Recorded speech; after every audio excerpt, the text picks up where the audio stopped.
Bonjour et bienvenue à une nouvelle critique de Manga Anime Fan. Aujourd'hui, on parle du tome 25 de Detective Conan. On continue à avoir plein d'enquêtes. Après les multiples révélations du dernier tome et les affaires qui étaient vraiment le fun qui se passaient dans le dernier tome, nous voici avec 3 enquêtes complètes.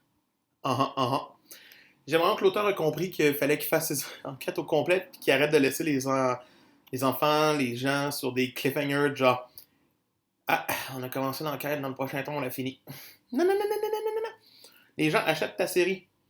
Fais juste finir ce que tu commences, parce que sinon c'est plat, puis ça perd du punch. Donc, 3 enquêtes. La première qui se passe à une patinoire, avec des feux d'artifice, est quand même bien faite, quand même intelligemment faite. Le coupable qui fait tout pour être en sorte de ne pas être le coupable, c'est quand même intéressant. C'est pas la plus belle intrigue qu'on a eue jusqu'à date dans Détective Conan, mais c'est pas désagréable.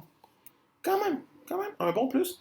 Euh, mais par la suite, on a l'intrigue qui va prendre la grande majorité du tome, qui se passe selon la malédiction de l'araignée et blablabla. C'est intéressant parce que ça nous ramène encore notre détective de l'Ouest avec notre détective de l'Est. Puis ça nous fait des meurtres avec fil, avec tout. C'est le fun de voir l'ingéniosité de certaines personnes pour faire leur meurtre. C'est quand même intéressant. Moi, c'est venu comme m'intriguer. Je savais c'était qui l'assassin au début. J'ai fait clairement cette personne. Pourquoi? Parce que puis, tu sais, quand les motivations ont comme commencé à débouler plus, c'est devenu intéressant, puis c'est devenu le fun. On dirait que les personnages deviennent de plus en plus trois-dimensionnels dans Conan. L'auteur passe plus de temps à essayer de nous expliquer des raisons, nous trouver des bonnes affaires pour que ce soit pas juste genre parce que.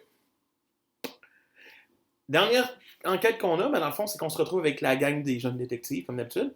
Ils se ramassent dans une caverne, voient des criminels avec un cadavre, et sont poursuivis dans la caverne. Et Conan n'est pas le héros de cet arc-là, d'une certaine façon, parce que Conan se fait tirer dessus et tombe sans connaissance. Donc, c'est les jeunes qui vont devoir comme se servir de leur cervelle pour sortir de la caverne pendant que le professeur est de l'autre côté avec la jeune.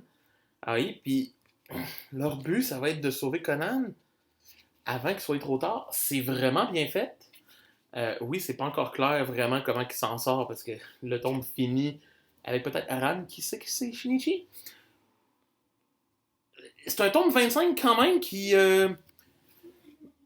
étrangement m'a pas ennuyé, ne m'a pas montré que Conan devenait plate.